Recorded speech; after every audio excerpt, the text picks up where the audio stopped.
Hello dear students. In the previous video, as I told you about the process of photosynthesis, in the next video I am going to include a special case of photosynthesis, then afterwards the factors affecting the rate of photosynthesis.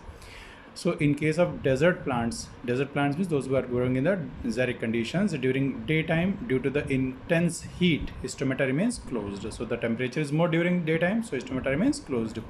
But during night they open, and the stomata gets open in the night and absorbs carbon dioxide, and then they store carbon dioxide in the form of an intermediate product called as oxaloacetic acid. This is a C4, that is a carbon 4 compound, 4 carbon compound they used to produce, and they store it in the form of oxaloacetic acid, this carbon dioxide.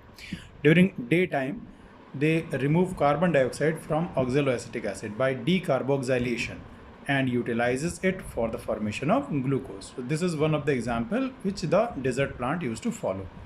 Now if we talk about the factors, so factors affecting photosynthesis, the first factor which is coming, that is sunlight.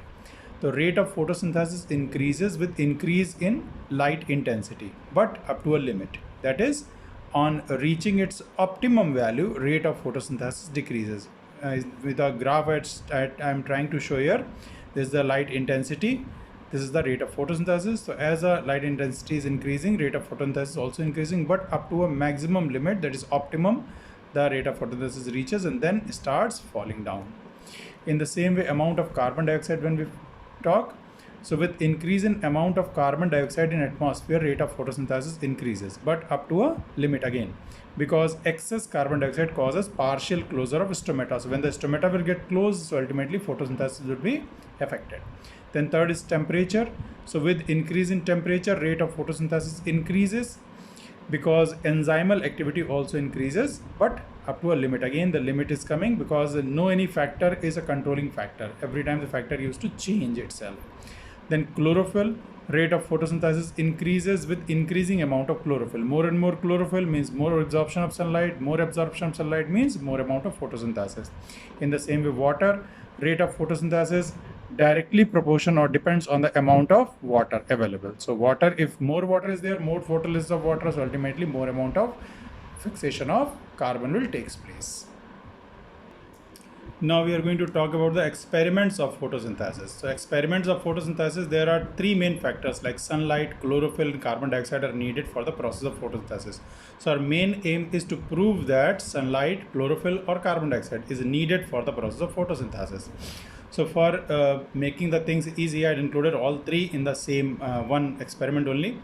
So to perform such experiments, we have to follow certain steps. So first step is de-starching a plant. So a potted plant is kept in a dark room for 72 hours so that it can consume all its stored starch and it does not interfere with our experiments of photosynthesis. Then second step will be experimental setup. Now experimental setup will be in this way. Like if we want to test the part of de-starch plant leaf is covered by black paper or aluminum foil. So for sunlight, if we want to test the plant for the sunlight, then we will do such type of arrangement. Means after discharging the plant, one of the leaf we will select in the plant and we'll cover its one of the part by black paper or aluminum foil.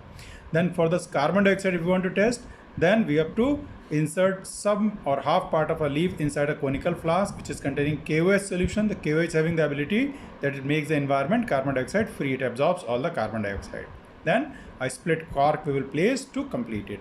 Then for the chlorophyll, we have to take the variegated leaves like the croton leaves or money plant leaves, where the green parts are there. We will show that they are only showing the process of photosynthesis. So what we are showing, the de-starching. After de-starching, we have done the experimental setup, whatsoever the experimental setup is needed for what experiment. Then keeping plants with this setup in the sunlight for 6 to 8 hours. Then after setup, what we will do, we will keep this plant for 6 to 8 hours into the sunlight. Then our next step will be, we will pluck that leaf from the plant, which leaf we are selected for the photosynthesis process. Then that leaf, if suppose for the sunlight, so we remove the black strip. If suppose this one, then we'll remove this split cork and leaf we will pluck it out. So this leaf we will boil into water. So on boiling into water, the leaf becomes soft. Then we will transfer this soft leaf into the small beaker containing alcohol and we will heat this alcohol over a water bath. Result will be all the chlorophyll from this leaf will be removed out into the alcohol and leaf becomes colorless. Then we will test this leaf with the iodine solution for the presence of starch. Wherever the photosynthesis occurred, there the starch formation will take place, and where the photosynthesis has not occurred, the starch formation will not be there. So coming to the for sunlight, where we have tested when we will test the leaf with the starch, for the starch with the iodine solution, what we are finding, the place where the black strip was placed, it remains colorless, while the remaining part becomes blue black. That means starch formation has occurred at other places where sunlight has fallen, and the place where the sunlight has not fallen, that remains colorless. In the same way, where the carbon dioxide was unavailable, the photosynthesis has not occurred, so it remains colorless, but the remaining part becomes blue black in presence of iodine solution. In the third case also same thing, that wherever the green patches were there the chlorophyll was present, so photosynthesis occurred and it will change its color due to presence of starch in presence of iodine solution into blue black. The remaining part remains colorless. So here one question has written, why we boil leaf in alcohol in such experiments? So answer will be, it is to remove chlorophyll from leaves.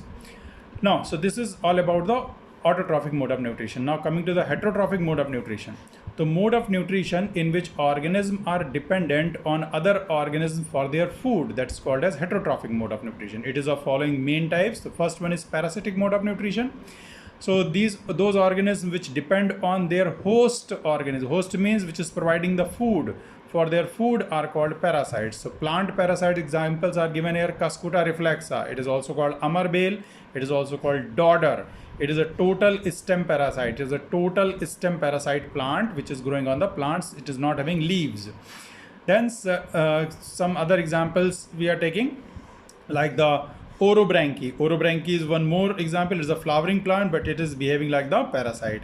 In the same way, Mistletoe, it is a total root parasite. But remember one thing in these all three examples, that they contain a special type of roots called as hostoria for absorbing their food from the host plant.